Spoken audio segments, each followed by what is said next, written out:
அன்பார்ந்த சகோதரர்களே, இன்று நம்மால் அனைவரும் எதிர்நோக்கும் சவால்கள், நெருக்கடிகள் பற்றி பேசப் போகிறோம். வாழ்க்கை எப்போதும் எளிதாக இருக்காது. ஆனாலும் நாம் ஒரு நம்பிக்கையுடன் நடக்கும்போது, தேவையான உதவி, அருளும் கடவுளால் வழங்கப்படும் என்பதை நாம் நினைவில் கொள்ள வேண்டும். நீங்கள் மார்க்கு 11:24 வசனத்தை நினைவில் வைக்க வேண்டும். அதில் சொல்லப்படுகிறது, நீங்கள் ஜெபம் செய்யும்போது வேண்டியதை பெறுவீர்கள் என்று நம்புங்கள், அப்பொழுது அது உங்களுக்கு உண்டாகும்.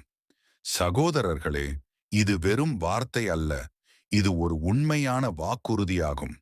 நாம் நம்பிக்கை வைக்கவில்லை என்றால் நம்மை சுற்றியுள்ள சவால்களை நாம் எதிர்கொள்வதில் தோல்வி அடைவோம். ஆனால் நம்பிக்கையுடன் ஜெபம் செய்தால் வாழ்க்கை மாற்றம் காணும். நாம் ஒரு இளம் நபரை பார்ப்போம், அரவிந்த். அவன் கனவுகளை காண்கிறான், ஆனால் வாழ்க்கை அவனை சுமந்துவிட்டது. அரவிந்து, நீ மார்க்கு 11:24 வசனத்தை அறிந்திருக்கிறாயா? நீ ஜெபம் செய்யும் போது தேவையை நம்பிக்கையுடன் எதிர்நோக்குங்கள், அப்பொழுது அது உண்டாகும். அரவிந்த் முதலில் ஆச்சரியப்படுகிறான். ஆனாலும் அவன் மனதில் ஒரு சின்ன நம்பிக்கை தோன்றுகிறது. அவன் தினமும் அமைதியாக உட்கார்ந்து மனதில் தேவையை கொண்டு ஜெபம் செய்யத் தொடங்குகிறான். சகோதரர்களே, ஆரம்பத்தில் எதுவும் மாறவில்லை போல் தோன்றினாலும் அவன் மனசு அமைதியாகிறது, நம்பிக்கை வளர்கிறது. சில வாரங்களுக்கு பிறகு அவன் முயற்சிகள் பழமையாக மாறுகின்றன. படிப்பில் சிறிய வெற்றி, வேலைக்கு சிறிய முன்னேற்றம், மற்றவர்களின் பாராட்டுகள், இவை அவன் மனதை உற்சாகப்படுத்துகின்றன. இங்கேதான் உண்மையான அதிசயம் நடக்கிறது. ஜெபம் செய்யும்போது நம்பிக்கை வைப்பது எப்படி வாழ்க்கையை மாற்றும் என்பதை அரவிந்த் உணர்கிறான். சகோதரர்களே, நம்மில் சிலர் இன்று சொல்வீர்கள், அவர் எப்படி செய்ய முடியும்? நான் முடியாது. இல்லை, நம்பிக்கை வைப்பது எல்லோருக்கும் திறந்த வாய்ப்பு. தேவையை நம்பிக்கையுடன் கொண்டு ஜெபம் செய்யும்போது கடவுள் உங்கள் வாழ்க்கையில் அசாதாரணமான மாற்றத்தை நிகழ்ப்பார். அரவிந்த் இதை உணர்ந்ததும் அவன் வாழ்க்கை மாறியது.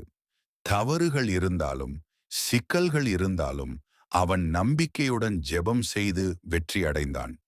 இன்றைய நமது வாழ்க்கையில் இது எப்படி நடக்க வேண்டும் என்று நினைத்தால், நம்பிக்கை, ஜெபம், நம்பிக்கையோடு செயல்படுவதே நாம் கடைபிடிக்க வேண்டியது. சகோதரர்களே, இன்று நான் உங்களிடம் கூற விரும்பும் செய்தி இது. நம்பிக்கை வைக்கவும், ஜெபம் செய்யவும் நீங்கள் காணாத அதிசயங்களை நீங்கள் காணப்போகிறீர்கள்.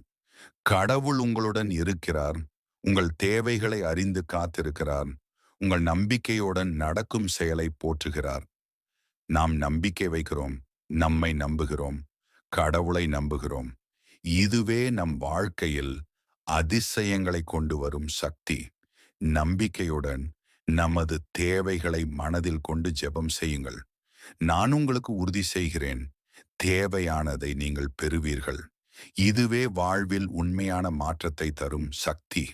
அன்பார்ந்த சகோதரர்களே, இன்று நீங்கள் உங்கள் மனதில் நம்பிக்கை வைக்குங்கள், ஜெபம் செய்யுங்கள் மற்றும் கடவுளின் அருளை பெற்றுக்கொள்ளுங்கள். நீங்கள் காணாத அதிசயங்கள் உங்கள் வாழ்க்கையில் நிகழும்.